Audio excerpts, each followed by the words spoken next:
Soy Joao Vitrán, director del grupo Compliance del Bagley Saliasnik. Les doy la bienvenida a un nuevo episodio del podcast Rule the Rules de Compliance Latam, donde exploramos temas clave en el mundo de compliance, la ética y mejores prácticas corporativas. Hoy tenemos el agrado de contar con la presencia de Andrés Cuevas, Compliance Director para Latinoamérica de Emergent Code Latam. Andrés, ¿cómo estás? Bienvenido.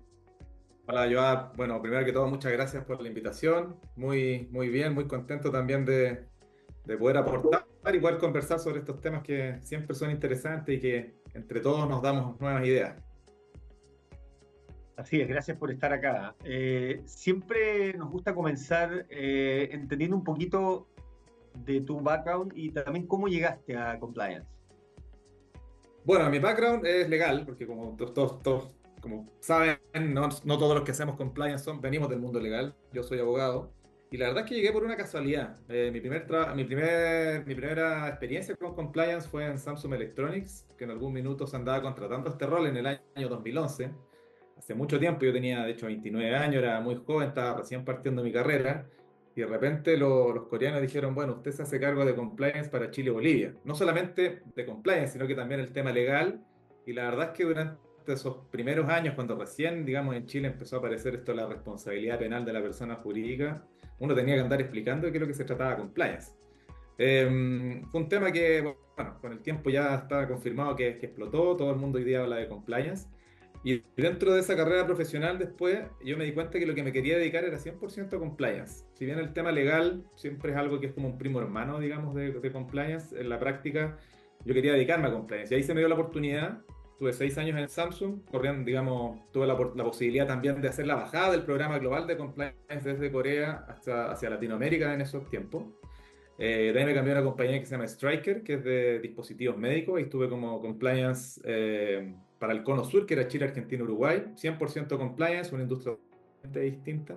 Es decir, de pasar de vender celulares, pasé a vender prótesis de cadera, rodilla y equipamiento médico. Después tuve un breve paso por Arauco, empresa chilena del rubro forestal, para después irme a una salmonera, 2 años también digamos, era una salmonera que era dueño de un fondo de inversión, Bain Capital, Bain, el fondo de inversión más grande del mundo, el private equity más grande del mundo, mejor dicho, que tenía esta pequeña compañía en Punta Arenas, así que estuve también viviendo en la Patagonia. Y hoy día, Oye, bueno, en Emergent claro, Cole, 2 años y medio, digamos, acá, ya como director de compliance para la TAM. increíble la diversidad de industrias. Yo creo que hay muy poca gente que tiene ese nivel de experiencia. Cuéntanos qué puedes destacar en común y me imagino también diferencias en términos de las áreas de riesgo o de los pocos que tiene que tener un programa en las distintas industrias que has tenido. Sí, a ver, cuando uno habla de compliance, uno siempre tiene que partir con una cierta base. Tradicionalmente siempre se habla de compliance y si uno lo ve desde el punto de vista americano, FCPA es el programa anticorrupción. Y la verdad es que ese es un riesgo que siempre va a estar presente en cualquier industria, en mi opinión, digamos, más o menos, de una forma más o menos intensa.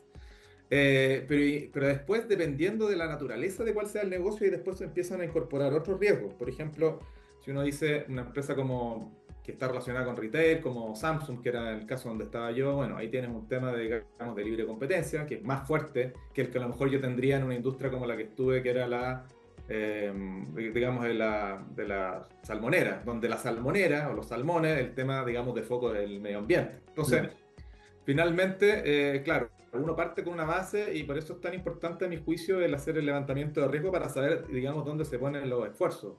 Como dice el dicho, las necesidades son muchas y los recursos son escasos. Entonces, finalmente, para, digamos, también que esto haga sentido en el negocio, finalmente nunca hay que entender de que esto se trata de un negocio. Somos un centro de costo, digo yo, y tenemos que, digamos, que ser eficiente también con eso. Perfecto, y entremos entonces un poco a lo que ha sido Emergent Code Latam. Conozco algunos detalles que son muy particulares de cómo evalúan y gestionan riesgos. Cuéntanos un poco para los auditores cómo lo hacen y qué capacidad de integrar distintas disciplinas tienen. Sí, a ver, cuando uno, históricamente, si uno nos vamos con la ley y la responsabilidad penal de las personas jurídicas, que eran tres delitos, la verdad es que la evaluación de riesgo de compliance era bastante simple. ¿En qué sentido? En el sentido que tenía tres situaciones o tres delitos, digamos, que era, por ponerlo en términos generales, corrupción, lavado de activos, financiamiento del terrorismo, y después tú te enfocabas, digamos, en esos controles. Con el tiempo se fue aumentando hasta que hoy día en Chile llegamos a esta gama, digamos, de la nueva ley de delito económico, donde al final del día lo que ocurre es que tú tienes que mirar la integridad de los riesgos dentro del negocio, o por lo menos esa es la visión que teníamos acá. Entonces, ¿cómo lo hacemos? Y de hecho esto es bien interesante porque antes cuando no existía esta forma de ver los compliance, había como una especie de silos donde tú decías, bueno, tengo mi programa de cumplimiento, mi programa de compliance tradicional, la de activos, financiamiento del terrorismo, corrupción. Después tengo mi programa de compliance de libre competencia. Después tengo mi programa de compliance de medio ambiente, si es que tú, digamos, dependiendo de la industria, se fuera, digamos, el foco. Y hoy día lo que ocurre es que hay que mirarlo todo de forma integral. Entonces, lo que hacemos nosotros, y esto también no solamente significa mirarlo de forma integral desde el punto de vista legal y estrictamente de compliance, sino que en términos generales. Lo que estamos haciendo nosotros, de hecho, yo estoy, como te comentaba, en 11 países, Emergent Code, yo soy el director, tengo 11 países a mi cargo, desde México, Brasil, países, digamos, bien desafiantes si uno lo mira desde el punto de vista de compliance, entre otros. Lo que hacemos es que cuando vamos a hacer el levantamiento de riesgo nos juntamos con una especie de task force, tenemos, digamos, un equipo y ahí, digamos, levantamos estos riesgos de forma más o menos integral. Entonces tenemos la parte estratégica, la parte operacional y la parte después de compliance. Eso nos ayuda mucho a nosotros como compliance porque uno empieza a entender, digamos, cuáles son los riesgos que al final del día existen en el país o en el lugar donde tú quieras tratar, porque es distinto decir, bueno, eh, tenemos el riesgo de, por ejemplo, no sé, un país que exista el del tipo de cambio, la inestabilidad política que finalmente te afecta de alguna forma en alguno de los otros riesgos de compliance, y entonces tú dices, bueno, pasan varias cosas. Uno, de que tienes la oportunidad para mirarlo en conjunto, como digo. Dos, tienes también la forma de poder evaluarse estos controles. Los controles son, digamos, comunes para el área de compliance o también para otra área, digamos, que también esté mirando lo mismo. Y tercero, que al final se produce también creo, engagement, que es súper importante, de que la gente en general mira esto como un ejercicio integral. Entonces, claro, hay algunos temas que son de compliance y de hecho termina pasando de que la gente, y me parece de forma positiva dentro de lo que no sabe, es que te viene a preguntar cosas que no tienen que ver directamente con compliance, pero al menos la gente ya se queda con esta idea de que está levantando algo importante. Y en términos de esta diversidad de países que tienes a cargo, ¿cuáles son los principales desafíos, por ejemplo, en términos de implementar, digamos, iniciativas con las diferencias culturales? ¿Cómo lo haces para llegar, para conectar con las distintas... Bueno, el desafío principal, para contar un poquito muy brevemente de cómo ha sido la historia de Emergent Call. The Emergent Call es una compañía relativamente nueva, tenemos un poquito más de 3 años, una compañía que comenzó a crecer, digamos, a través de los M&A, comprando empresas locales y ahí empezó a formar su red. Y yo llegué el año 2022 cuando estábamos en 7 países y ya estábamos en 11. Y claro, el desafío principal ahí es cómo tú integras dos cosas: la cultura de distintas compañías, desde el punto de vista de compliance, y la cultura, digamos, de cada país. Si finalmente todos los países somos distintos, pensamos distintos, hay gente, por ejemplo, de que hay países que tienen más confianza en hacer denuncias que otros por un tema estrictamente cultural. Eh, y eso al final se torna, digamos, en un desafío. ¿Cómo lo hicimos en un principio? Bueno, había que setear súper claramente cuáles eran las bases. Las bases eran, primero, cuáles eran nuestros valores, cuál es nuestra misión, cuál es nuestra visión, para qué estamos, que yo creo que de repente uno cuando está en el mundo de compliance o en el mundo legal lo ve muy, muy lejano y al final la verdad es que a mí me da muchas respuestas. Por ejemplo, te cuento un caso que me pasó en una de las compañías. Eh, yo a la gente cuando le hacía las capacitaciones le decía, miren, a lo mejor si ustedes tienen una duda, bueno, me pueden preguntar a mí. Si no estoy yo, váyanse a revisar cuáles son la misión y la visión y saquen, digamos, de ese conflicto que ustedes pueden tener, cuál sería, digamos, lo que la compañía misma te está diciendo con la misión y la visión. Entonces, una de las compañías, no me acuerdo muy bien cómo era digamos, la misión, pero decía como, aquí estamos para los pacientes. Entonces, bueno, yo le pregunté a esta persona, la decisión que tú estás tomando, ¿es para el paciente o es para quién? ¿O es para ti, para tu bono, para qué? Entonces ahí uno empieza, digamos, a también sacar ciertas cosas que a la larga te dan las respuestas. Entonces yo creo que ese es un camino muy importante. Y lo segundo, que nosotros cuando compramos una compañía tenemos un plan de integración donde no solamente se integra el área de compliance, se integran todas las áreas, porque está el área de operación, el área de finanzas, procesos, etcétera, y ahí nosotros también entramos, digamos, haciendo la bajada de que hoy día ya no son, digamos, empleados de esta compañía familiar, sino que ahora son de Merge and Call, y ahí, digamos, empezamos a permear de a poquito el escenario. Es como, yo esto lo definiría como, es como que tú te subas a es un avión grande, Merge and Call, y te subes de repente y te encuentras con asientos de distintas aerolíneas. Entonces no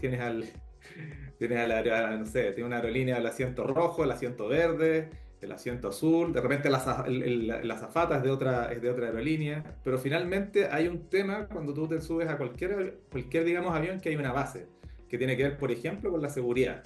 Todos los protocolos de seguridad son los mismos, todo, digamos,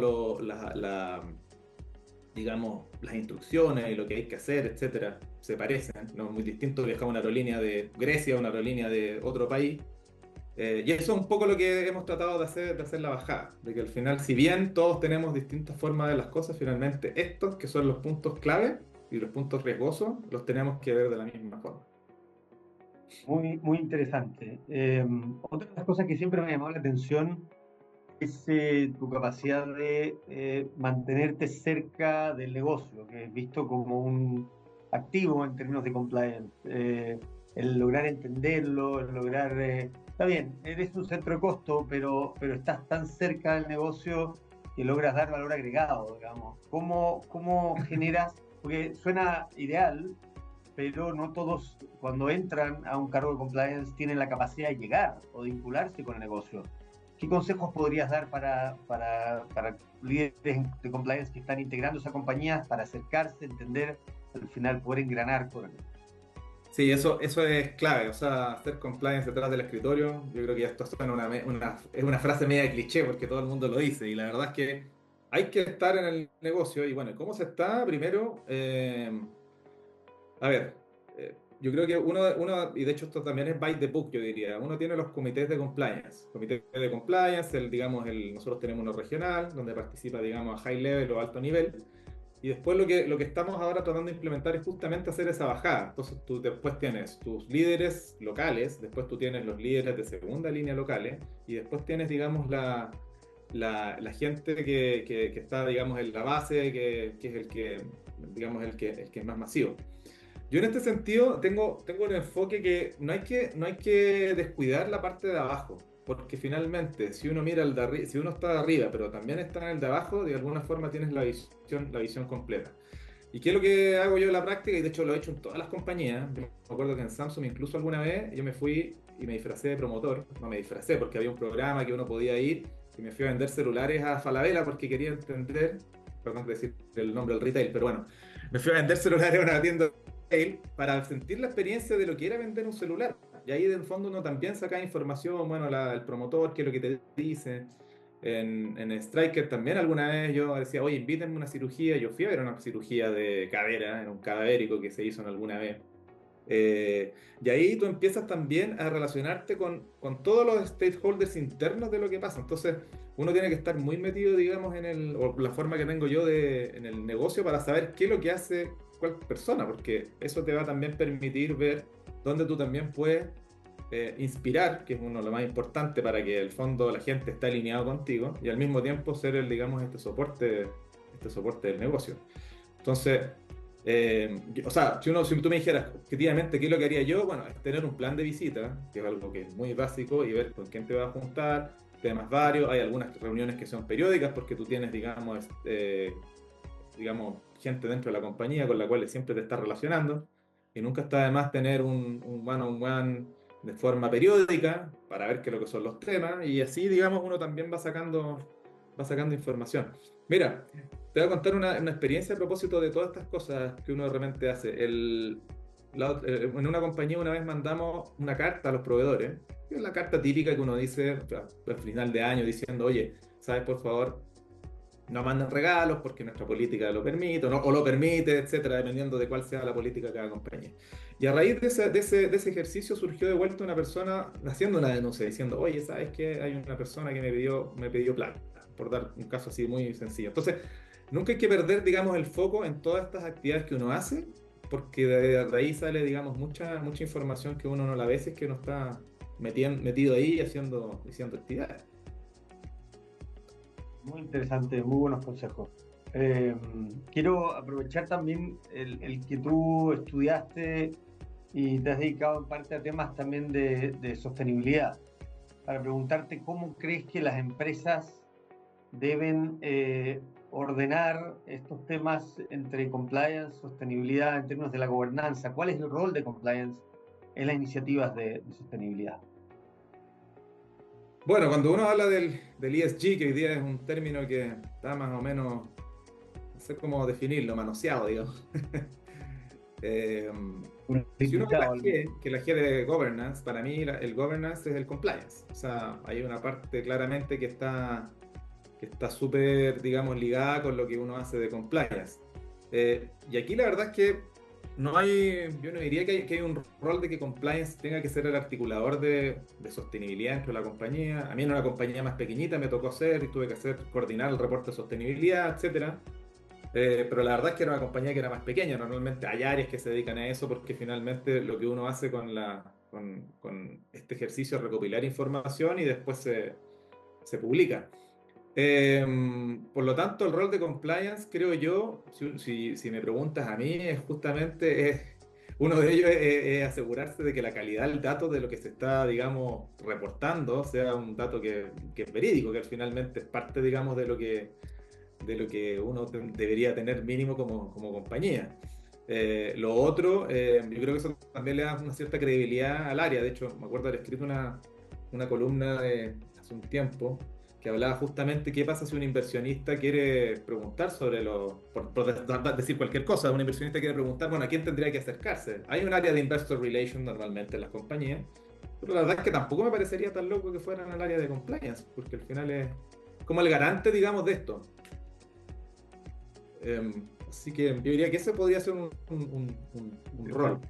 Y en general, como decías, en estos temas, más allá de lo que uno ve y las turbulencias políticas que manosean estos temas, ¿eres en general optimista respecto a que los estándares en estas materias van a ir subiendo y no hay retroceso posible? Dijiste también el tema del foco, ¿no? en la reportería, cómo pasar a algo más Claro. sustantivo, más allá de lo que se reporta. Claro, a ver, esta es una opinión personal que tengo yo y que tiene que ver justamente con eso en la reportería, porque muchas compañías se preocupaban de reportar, pero la verdad es que yo no sé quién miraba esos datos de vuelta.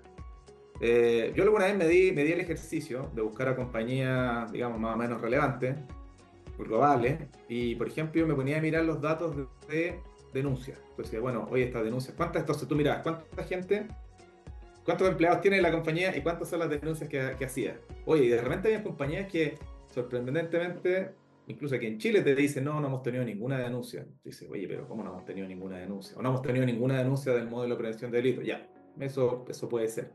Entonces, ahí cuando uno le hace el doble clic a ese dato, que a lo mejor está de acuerdo al estándar, de acuerdo, tú dices, bueno, en verdad esta información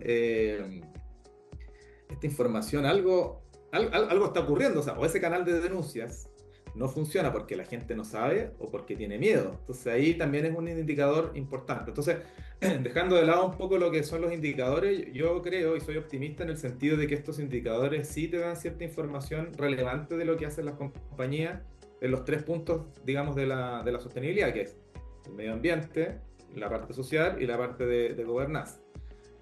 Ahora, digamos, también con estas nuevas tendencias que ocurren ahora a nivel global, sobre todo también que lo que está pasando en Estados Unidos, que aparentemente pareciese verse que hay un retroceso, no hay que olvidarse de que hoy día también hay ciertos indicadores o ciertas métricas en la Unión Europea que ya son obligatorias por ley. Entonces, sería raro de que se tuvieran que derogar toda esa regulación hoy día sobre reportería que hoy día ya existe. Entonces, Yo creo que hay que separar un poco lo que es digamos, el relato de lo que tiene que ver con el fondo. Y yo creo que el fondo sigue, a mi juicio, siendo relevante porque al final te permite comparar peras con peras entre dos compañías. Tú dices, bueno, esta compañía, qué es lo que está haciendo, por dar un caso de reciclaje? Oye, ¿cómo lo está haciendo con el reciclaje en este indicador y en este otro? Y tú comparas peras con peras si es que tienes el mismo indicador, por ejemplo, el GRI, que digamos es como el más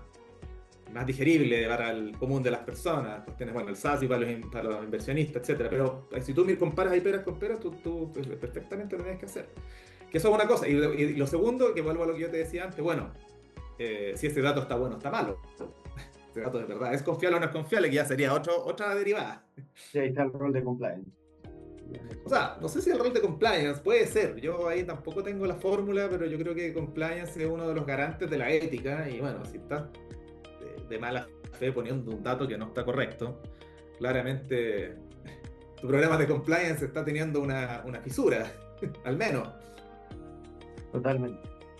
Oye, Andrés, se nos pasó volando el tiempo, pero estoy seguro que vamos a continuar la conversación. Ha sido un placer tenerte acá, ¿verdad? Muchísimas gracias. No, muchas gracias a ustedes por la invitación. Yo feliz de poder compartir. Y bueno, qué bueno que existan estos espacios porque finalmente cuando uno escucha a otros que hacen lo mismo, uno siempre saca ideas. A lo mejor de los 3 o 4 segundos que uno dice una frase, a uno se le empieza a encender la ampolleta de otro. Así que gracias a Tal ustedes cual. por la oportunidad. Bueno, para nuestros oyentes les recordamos, no olviden seguirnos en LinkedIn, en Instagram, como Compliance Latam. También están invitados a visitar la página compliancelatam.legal. Actualmente tenemos disponible material de interés, otros episodios de este podcast, guías comparadas en distintos temas de compliance. No olviden compartir este episodio. Nos vemos en el próximo para seguir conversando sobre compliance, promover mejores prácticas y recomendaciones para las empresas. Hasta la próxima. De nuevo, Andrés, muchas gracias. Un abrazo. Chao, chao.